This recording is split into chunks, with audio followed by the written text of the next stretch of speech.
put together a couple of slides on things. All right, so some attendee meeting tips, as I call them. And the reason why I put April 2020 on here, Zoom's software I've been finding over the last month or so has been changing.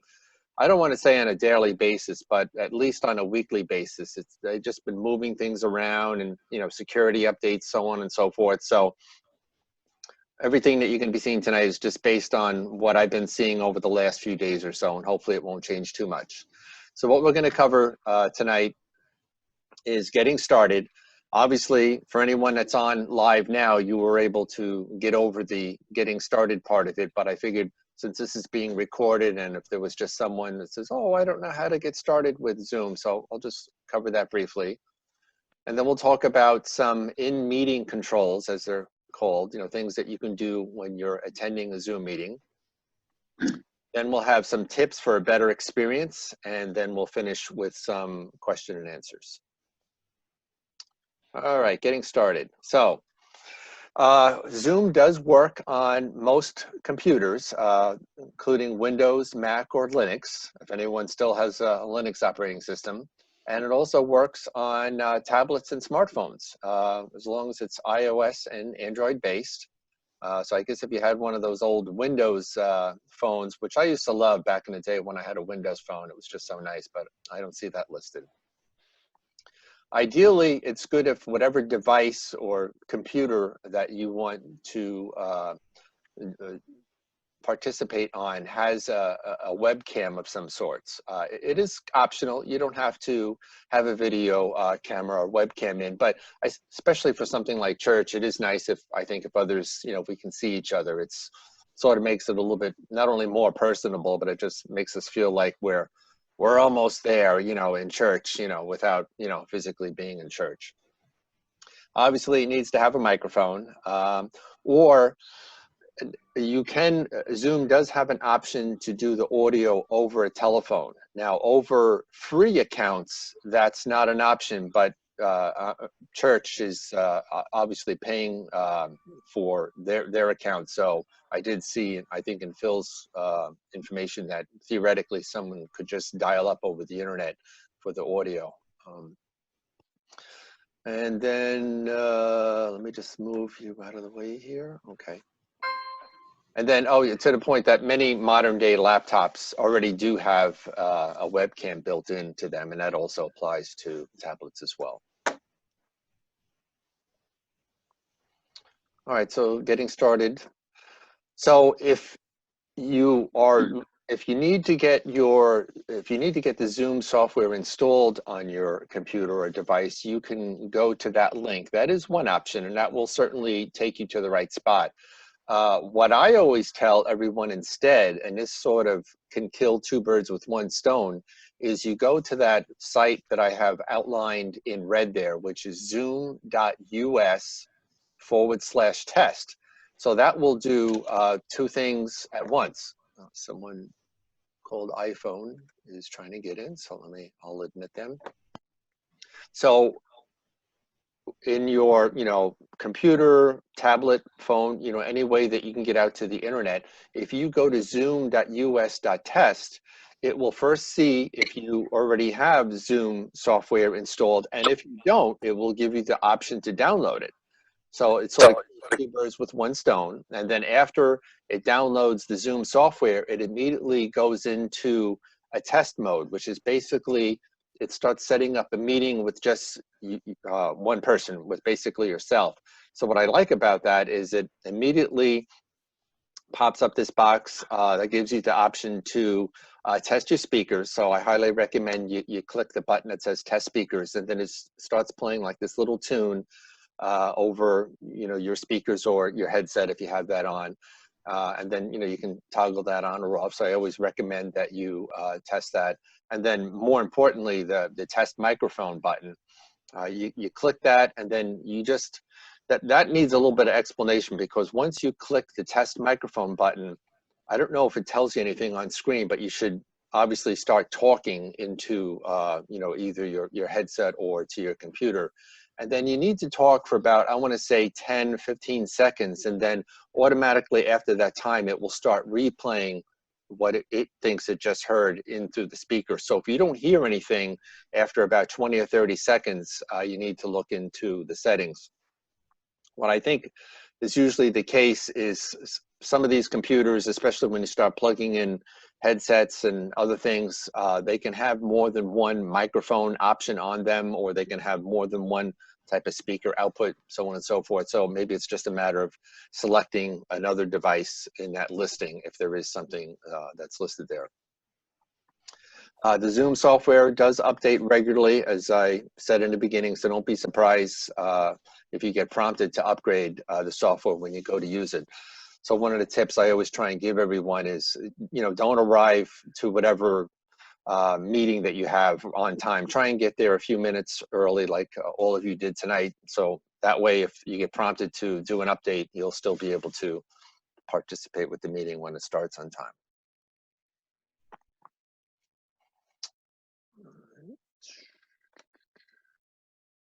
All right, in meeting controls. You can access the meeting controls. They're on the bottom of the screen when you're inside of a meeting. They normally disappear once the meeting starts. So all you have to do is just like wiggle your mouse, or I've never actually done Zoom on a phone or a tablet, but I imagine if you just start swiping with your finger, that will make it pop up as well if it's something that does need to pop up. The first menu is what is typically seen on computers, and then it's a slightly different and a little bit more abbreviated for Android and iOS devices. So one of the things I like to point out is that the mute unmute button is on the lower left-hand side. As you can see here in this example, the start video happened to be disabled on this particular thing. So the way that you go and toggle it is just by clicking on it.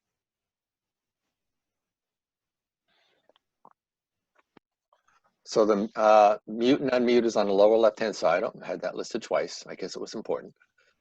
If you want to change any of your audio controls when you're in the meeting, you just click that little up arrow that's right next to the mute or unmute, and that allows you to just change your microphone and speaker settings in case you need to do that.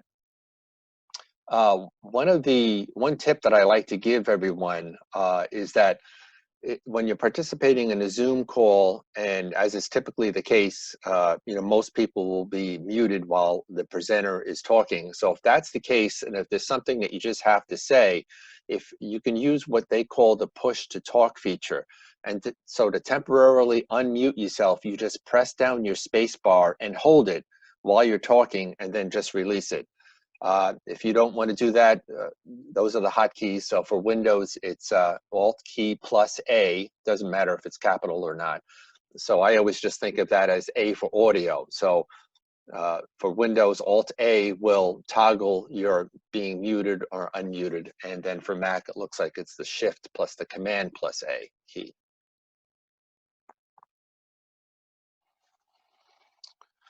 So now talking about video a little bit. So if you want to make changes to that, it's also the up arrow to the right of the video. And then just by clicking on the icon, that will start or stop the video if your device does support doing video.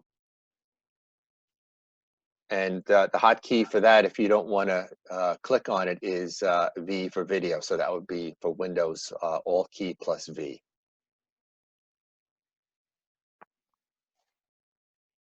All right, as far as more meeting controls, there's the participants panel. So you click on that to see who's currently in the meeting, and it also gives you the abilities, as long as the host allows it, so that you can invite other people to the meeting as well. Inside the participants panel, you have the option to rename yourself.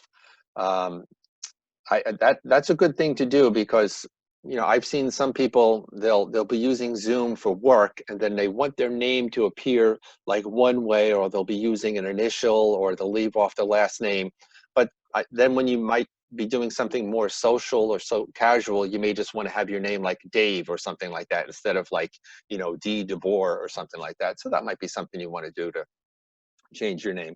the host also has the option of changing the name of the participants as well. In fact, I did that. I don't know if anyone noticed. I did it at the 10 o'clock on Sunday because I kept on seeing Eric Anderson, and I forget what it said. Oh, I think it just said Samsung underneath his name. So I changed his name to be Eric Anderson. And then I just finished doing that. And then he moved his, I think he was on his phone, so that his mom was sitting right next to him. And then I saw that. So I was like, oh, I just made the change. So I went in and changed it to the Andersons to cover my bases in case anyone else was there. And then also in this control panel as well, you can give nonverbal feedback as far as like raising your hand or even giving like little icons of like thumbs up and thumbs down, so on and so forth.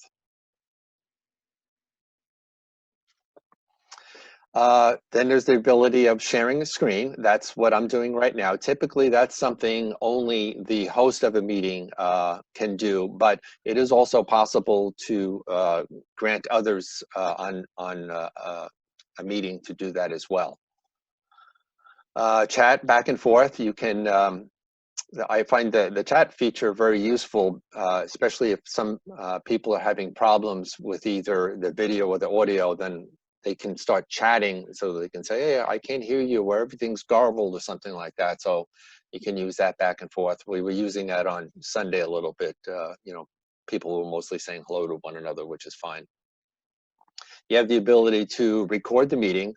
Normally the case is that the host is the one who will record a meeting, but I think Zoom, in fact, I know Zoom also gives you the option that you can locally record a meeting. So more than one, you know, it can be recorded on more than one end, but I think that is something that the host does have to allow it to be recorded on the participant end as well as the host end. I don't know why that's the case. I guess maybe it's just for security reasons.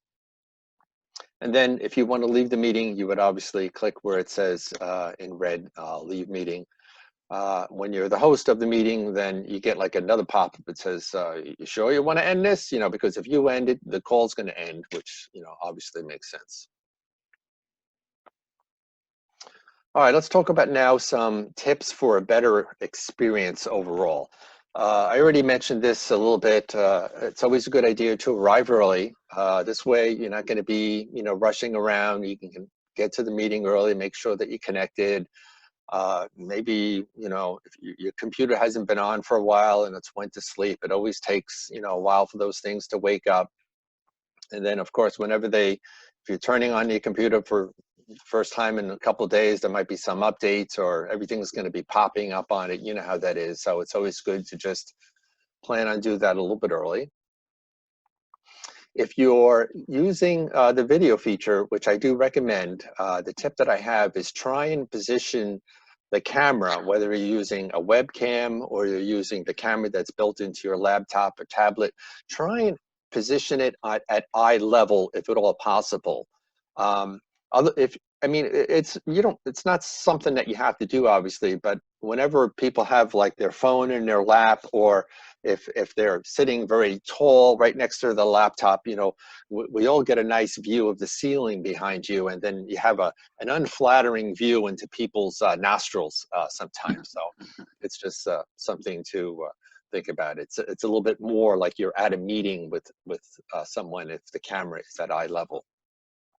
Now, one of the things that I'm always struggling with is whenever I'm presenting at a meeting, I'm usually looking at the screen, and you know, the camera that I'm using is at the top of my laptop screen. So you know, you probably, I don't know if you can tell, but I'm not always making eye contact with the camera. But there's a lot of times that I can be doing that, like right now, instead of looking down at the screen. So. If you are going to be presenting or talking a lot, you might want to consider something more for sound and microphone, like a headset that I see John has on, and or like earbuds. This is what I just have on, like a set of earbuds that has like a little microphone built into it. I don't even know where I got this from. It probably came from one of the smartphones that I purchased over the years. So I plugged it in and started working fine. It sort of eliminates all the, you know, other noises that's going on in the area. You know, of course, whenever I decide to have one of these, there's noise in the house going on. Lighting. So that's something to keep in mind as well. Try and avoid placing the bright light behind you, if at all possible. Like I noticed on the past Sunday, there were a couple of families that had like they were a bright window or a bright doorway behind them. So that, you know, these webcams are not very sophisticated cameras, so they're going to be trying to balance out the light overall. So if they're seeing a lot of bright, they're going to make everything dark, and then that's going to turn you into almost a silhouette instead of you know, making you look more like a person. So if you do have the option to try and, you know, switch the computer around a little bit so that the lighting is a little bit more normal. Or if you can't switch around the lighting, maybe think about putting, you know, a lamp on or some other auxiliary lighting in the room so that it's in front of you, so that it's illuminating your face. And then as far as picking locations, try and pick a nice, you know, quiet location in your house or wherever that you are to minimize the noise, music, TV, so on and so forth. I was on a call about 2 weeks ago with a bunch of my buddies, and you know, I could hear like a TV going on, and then I can't tell you how many times somebody's dog barked. I mean, I know you can't, you know, control stuff like that, but it is very, you know, distracting. Then more tips for a better experience. So now that, you know, we've all been, you know, quarantined and stuck at home for the most part, it now is more than, the internet is more important now than it ever was before. So you want to make sure that you have a good quality, strong internet connection, and more so that you want to, I think most of us nowadays are using our computers, tablets, phones, you know, wirelessly instead of plugging them into a network connection. So if that's the case, you want to make sure that wherever you're using your laptop or your tablet, that you do have a good, strong Wi-Fi signal wherever, you know, you're deciding to pick it from. For me, I always had my Wi-Fi router in the basement, and then when this all started happening, you know, Dale started teaching from home, and she's on Zoom a lot, and then I saw my internet, you know, throughput like going in downstairs really fast. So what I did is I actually moved my Wi-Fi router up to the main level of the house, and that really dramatically improved the throughput throughout the whole house, so that, you know, I could get on as well as her. And then another thing you need to keep in mind is whenever you're talking on something like this, I'm using all upload speeds, you know, because internet is both download and upload. So most of you right now are just taking advantage of a good download signal, but whenever you're presenting, you know, my slides or something like that, it relies on upload speed. So, you know, now might be the time if you were sort of thinking about maybe upgrading your internet speeds. You know, that's ultimately what I did, is I upgraded, you know, the speeds that I get from my upload and downloads. I don't have the same companies that I think you guys have. I'm a little bit further west than you are, so I have another company. So I went to another tier. Another feature that a lot of people, once they start seeing like crazy backgrounds, they go, "Oh, what's going on?" You know, what's, you know, something called virtual backgrounds. You get to that next to the video icon by clicking the up arrow and then choosing virtual backgrounds. You can use one of the digital images that they supply, or you can use one of your own. One thing that I will note, though, is that this does not work on all computers. If you're on a low-end computer or a slower computer, you may get a message saying, you know, sorry, you know, it won't work. On Dale's computer that she has downstairs that she uses for school, that is like a lower-end computer, and it works for her, but I actually had to put a green screen behind her in order for the video to work. So, and then it worked. I actually have a green screen behind me. That's because I'm a photographer and I got lots of lights and green screens. But actually, I think I was testing this particular laptop even without the green screen, and it was doing the virtual background okay. So you don't need to have a green screen, but you know, if you're looking for an excuse to own a green screen, you know, that could be it. As far as views that you see normally during a Zoom call, you can either have a gallery view, an active speaker view, or a mini view. That does change though once someone is starting to share their slides. Now, what I'm seeing on my end, which I'm assuming is the same thing that you're seeing on your end, is my slides now are full screen, and then all 4 of you are on the right-hand side, sort of stacked up. And then once I stop sharing my slides, we'll go back to the gallery view. But once we're in a normal meeting view, you can toggle between active speaker. In an active speaker mode, whoever's talking will be taking up the biggest square or rectangle on the screen.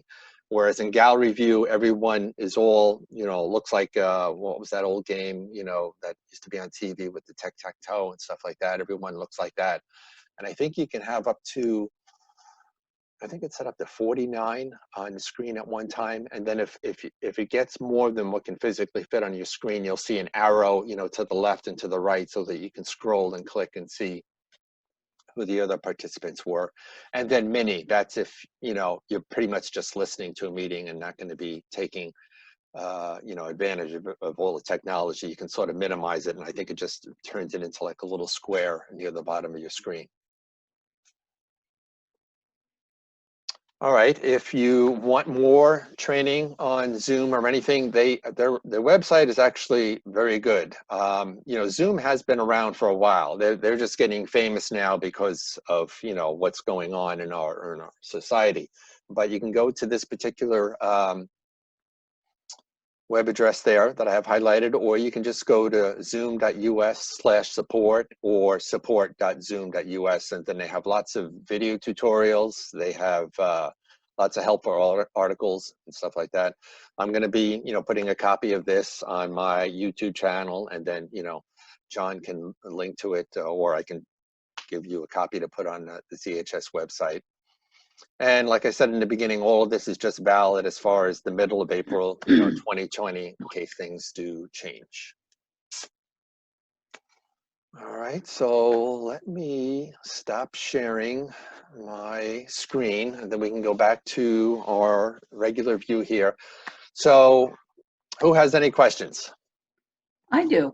Okay. On the control bar, there was also one that was reactions. Is that like the like button on Facebook? Yes, yeah. Okay. So when I click on mine, I basically get a thumbs up, and I'm seeing like a little clapping symbol. And then did it appear? I think it appeared in the upper left-hand corner of my little video. So that's the clapping, and I'll give you the thumbs up. So it's something. Dave, I have a question. The PowerPoint that you use, is it just Microsoft PowerPoint? Yeah.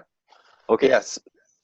So with the PowerPoint, so what I did is I clicked on screen share on the bottom of my screen, and then I'm seeing a window right now of a choice of sharing my screen, something called a whiteboard, which we didn't talk about tonight, and I haven't really used that too much. My iPhone or iPad, which is very interesting. I'm assuming that would only be the case if I was on an iPhone or an iPad. I'm seeing my PowerPoint slideshow, or I'm seeing, basically the PowerPoint. So all I do is I just click on the slides, double click on it, and then once I see that, then I go to click on start the slideshow, or I could press the F5 key, and then I think if I pressed escape to stop PowerPoint, and then I have to click the stop sharing to get back to this particular view. So theoretically, more than just PowerPoint would work. You could just use anything that you want. And can you also share your screen as though you were trying to show somebody what was on your screen? For instance, if you were trying to lead somebody through how to change their website. Oh, yes. I have had a meeting Good.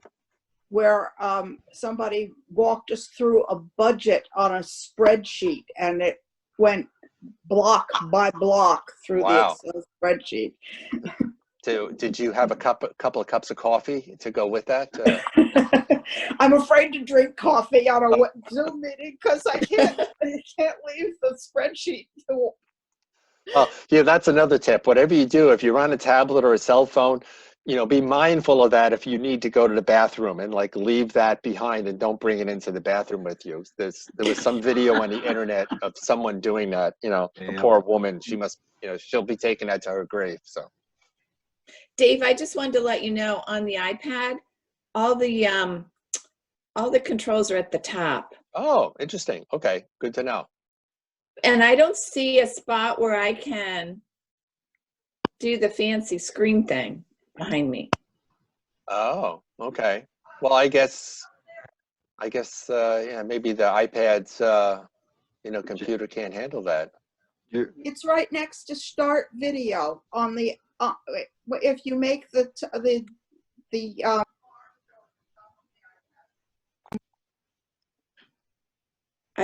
I lost part of that, Jan. oh, okay, I'm there. If I look at the top of my iPad with the things that goes mute, share video, start video, and then it says share screen. Share content. Well, I yeah, share content. And then it gives it a choice of screen, photos, Dropbox, Google Drive, website URL, all that good stuff. Whiteboard. No. There's the whiteboard. Woo! No. Nope. Oh well, interesting. Maybe I have an older iPad. Yeah, that's what I was just, thinking. Jan's is relatively new. That's probably why. Yeah. So that's a good excuse, Sally, to buy a new one. So Okay. don't tell Howard I said that. And then one thing that I think you probably noticed on Sunday or in other Zooms, whenever we're in this gallery view, who's ever talking, you see like a little yellow box going around me. And then if I stop talking and someone else starts talking, then, the box gets moved around. So, I mean, it's easy when there's only a few people on a call like this, but on Sunday, when Phil was making the co-host, and it was my job to basically mute whoever was making noise when they shouldn't have been, I'm going, I had to like look and carefully. It's like, oh, where's the yellow? Who's making a noise? So that was one way that was helping me. On the iPad also, you can only see 9 people at a time. You have to scroll the screen to the right to see more if there are more on the call. I was going to say, I can get 16 on my laptop, but we had more than that on Sunday. So if the people who were off my screen were talking, I couldn't tell who it was unless I actually moved to the left or the right. Okay, interesting. The third view was where you could put the speaker or the person who is presenting right smack in the middle of the. Yeah, so if I click on speaker view, you basically should be just seeing me. So now someone else talk besides me.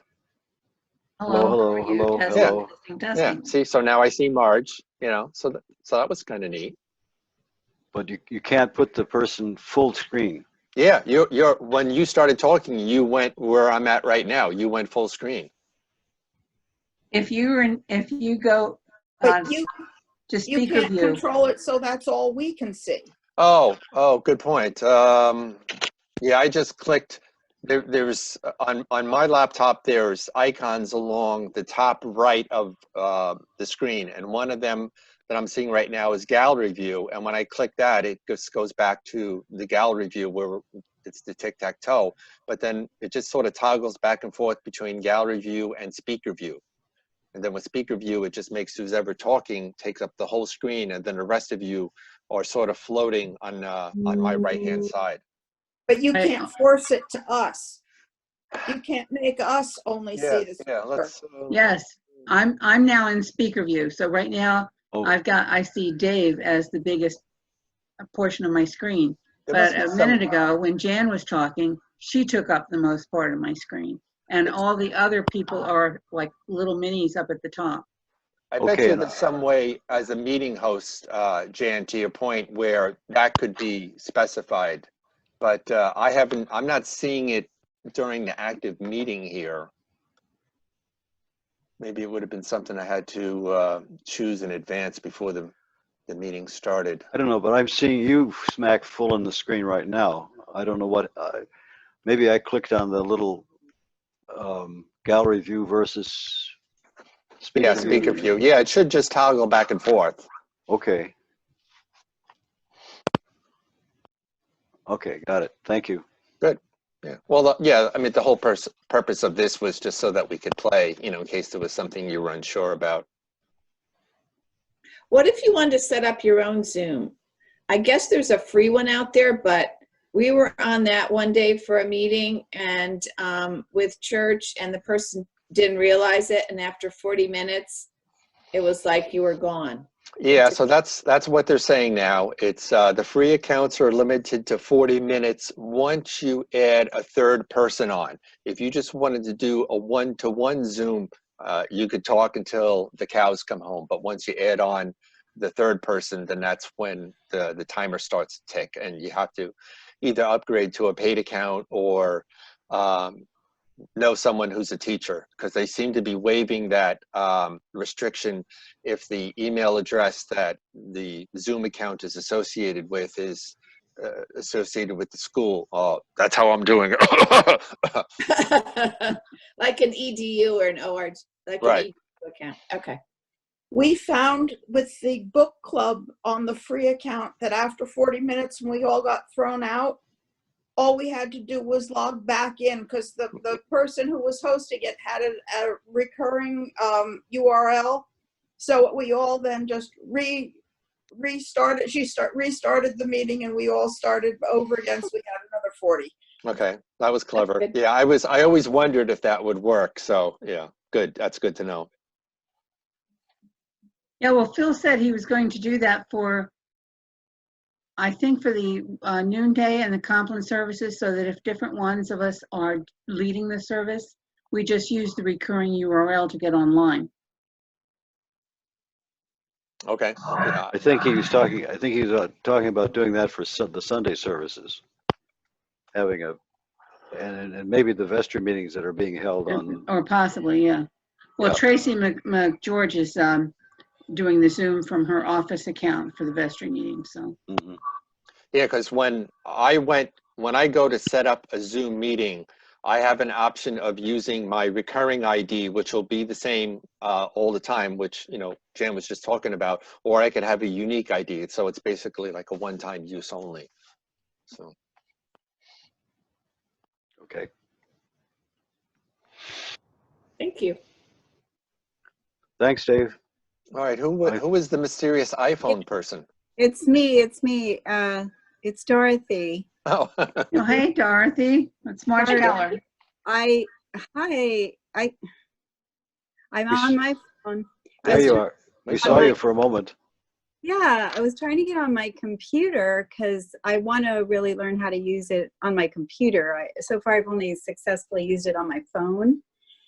But my computer is always asking me if I want to use Zoom or I want to use Firefox, which is the browser I use. Does that have any meaning to you?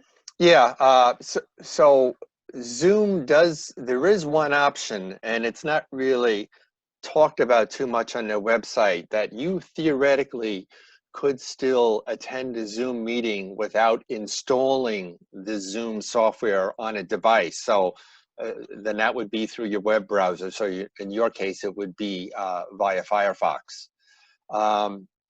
Everything that I've read from the Zoom site, of course, they're a little bit biased, says that your experience will be much better and you'll have much more options and control if you download and install the Zoom software. It's free, you know.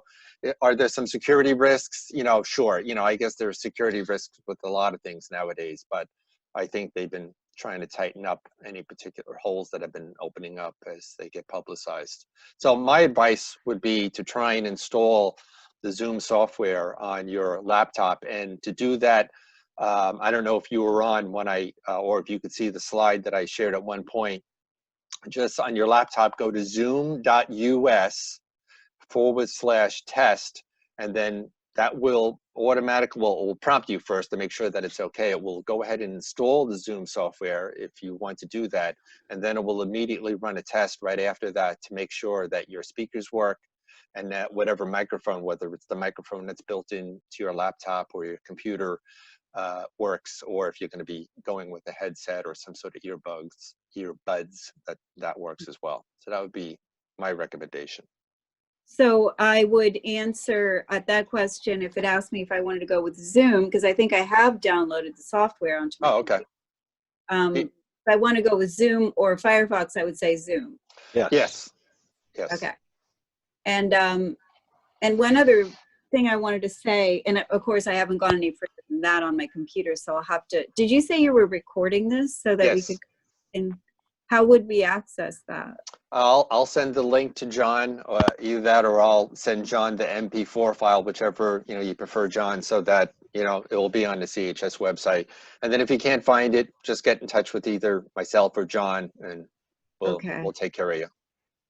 Okay, I wanted to make one other comment about what Jan was saying about our meeting where we got kicked off after 40 minutes and then we got back on. But Jan, remember what happened at the end yesterday was that Carol, the host, got kicked off at the end. Yeah, I don't know what happened with that because it didn't happen the last time we did that, but she, who knows what strange things she did. That's true. I was going to say, please, I would rather have the link than put it on the website, but okay, that's just me. And if I have the link, I'll put it in the CHS News tomorrow so that everybody can see it. Okay. My first reaction is just to put it up on my YouTube channel, if that's okay. Yeah. Okay. Yeah. All right, sounds good. Yeah, another reason I'm tuning in is because I wanted to try to help my 91-year-old dad get on Zoom. And that's kind of challenging because he has an older computer. So there may be some issues there, but yeah, a link would probably be helpful for that too. Okay, yeah, if it's an older computer, he's almost probably not going to have any type of webcam built into it. So it is possible to buy a webcam to hook it up to a computer or a laptop. It's very simple. It plugs in the USB port and it clips onto the top of your monitor. That's the easy part. The hard part is with everything that's going on in the world right now, webcams are back ordered and they're very hard to get. And who's ever selling them third party is like charging, they're basically price gouging them. You should be able to get a decent webcam for between $50 and $100, and I've been seeing some of them going for $250. So. Okay. Well, he does have a camera because we've done Skype before. Oh, so, perfect. Oh. I don't know. I'm saying old. It's old to me. Maybe it's not that old. It seems old because it's had a lot of issues, but that's what happens when a person is older and they click on things that they're not supposed to click on. I knew that. Yep. I try to ban him from clicking on anything, but that doesn't really work. That didn't work with Jim either. He was always clicking the wrong thing. Oh boy. Okay. Thank you for this. Oh, Yeah, yeah. hey, thanks again, Dave. Thank you, Dave. Okay, if there's no other questions, I guess I'll see everyone on Sunday then. Well, Okay. when I say see, you know what I mean. See you Yeah. like this. See you later. All right, everyone. Have a good night. Bye-bye. You're welcome. Bye-bye.